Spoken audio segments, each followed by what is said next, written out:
যিসকলে বাধা দিছে সেইগিলা মানুহতে এইটো ৰাস্তাত নচলে, আমাৰহে চলিব লাগে।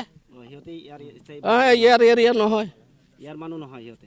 নাজানো দূৰৰ পৰা আহি আপোনালোকৰ কি জানো, এটাই শুনা পালো মেমচু আছে। ৰাস্তাটো বন্ধ কৰিব বিচাৰিছে। সিহঁততো এইটো ৰাস্তাত বোধ কিজানি একদিনো নাযায়, আমাৰহে যাব লাগে, আমাৰহে কষ্ট কৰিব লাগে। এতিয়া যদি কোনোবাই তেনেকে দূৰৰ পৰা আহি আপোনালোকে ৰাস্তাত বাধাৰ সৃষ্টি কৰে, আপোনালোকে ৰাইজে নাই নিদিওঁ। ৰাইজে কি কৰিব? ৰাইজে বাধা দিম, আমি ৰাস্তা হ'ব লাগে।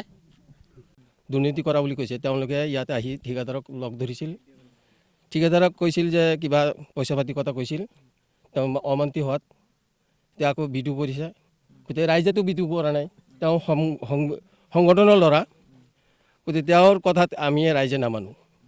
আমাৰ কথা হ'ল ৰাস্তাটো হৈছে ভাল আৰু কামো ভাল হৈছে, ইটাবিলাক আমি দেখিছোঁ, ৰাইজেও দেখিছে, ইটাবিলাক 1 নম্বৰ ইটা ৰোলাৰ কৰিছে, চেনকেবল পলাইছে, তাৰপিছত পানীও মাৰিছে আৰু লেবাৰৰ কাম কৰি আছে, আমি সকলোৱে দেখি আছোঁ।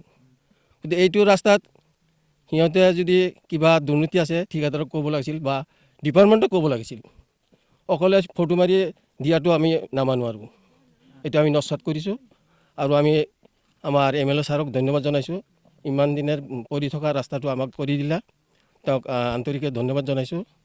এইটো এটা চক্ৰান্ত হৈ আছিল, তেওঁ পইচা খোজাৰ কাৰণে আৰু MLAৰ এগেইনষ্টত কিবা কৈছে, সংগঠনটোৰ নাম ক'ব পাৰিব আপুনি? নেমচু বুলি কৈছে। আৰু গতিকে এইটো আমি নাজানো, তেওঁ খোজা বুলি শুনিছোঁ। আৰু গতিকে আমাৰ তৰফৰ পৰা তেওঁ বিচাৰ লাগে আৰু ৰাস্তাটো আমাৰ হ'ব লাগে, ৰাস্তাটো ঠিকাদাৰ বন্ধ কৰিছে। গতিকে আমি তেওঁক অনুৰোধ কৰিছোঁ ৰাস্তাটো আমাক কৰি দিব লাগে। আৰু এই DC ছাৰক আৰু CO ছাৰক আমি অনুৰোধ কৰিছোঁ যাতে এই তদন্ত কৰি কাম ভাল হোৱা বুলি আমি দেখিছোঁ, তেওঁলোকে লাগিলে পৰিদৰ্শক কৰি আমাৰ কামটো কৰি দিয়ক, এইখিনি আমাৰ মূল কথা। হয়, তেওঁ ছাইডতহে জুখিছে, মাজতো আৰু জোখা নাই। যিটো মাজত জুখিছে, এতিয়াও আপোনালোকে চাব, জুখি দিব পাৰিব, আমি লাগিলে জুখি দিম। গতিকে ছাইডত যিটো জুখিছে, যিটো ছাইড বাম হয়, সি আচলতে নাজানেই ছাইড বামটো কৰাৰ কাৰণে তাত যে খালী থাকিব লাগিব, সেইটো খুদি দেখাই দিছে। আৰু কোনোবাই দুৰ্বৃত্তকাৰী 2-4জন আহি সিহঁতৰ পাৰ্চনেলি মনোভাৱ নোহোৱাৰ কাৰণে ক'ৰবাত খান্দি অলপ হেৰি কৰিছে, এই ফেচবুক বা আপোনাৰ পৰ্টেল কিবা মিডিয়াত এইবিলাক দিছে, কিন্তু সেইটো নিশ্চয় আমি জানো যে সিহঁতে সেইখিনি ভুল কৰিছে। আৰু নেমচু বুলি ক'বলৈ গ'লে এতিয়া বেয়াই লাগে, সেইখিনি মই আৰু আপোনালোকৰ মাজত নকওঁ, কাৰণ আমাৰ জাতীয় সংগঠন, আমি ক'লেও বেয়া হয়, আমি সেইখিনি ক'ব বিচৰা নাই। জাতীয় সংগঠনটো জিন্দা থাকক, মই সেইটো নকওঁ, কিন্তু এইবিলাক কামত যাতে সিহঁতে বাধা নিদিয়ে, কাৰণ এইটো ৰাইজৰ খুব এচেঞ্চিয়েল ৰাস্তা। আজি চাওক, সিহঁতে 4-5জন মানুহ ল'ৰাই এইটো কাম কৰিছে। আজি আপোনালোকে ইয়াতে চাই আছে, প্ৰায় 100-150 মানুহ ওলাই আহিছে। কিহৰ কাৰণে ওলাই আহিছে? মাত্ৰ ৰাস্তাটো লাগে।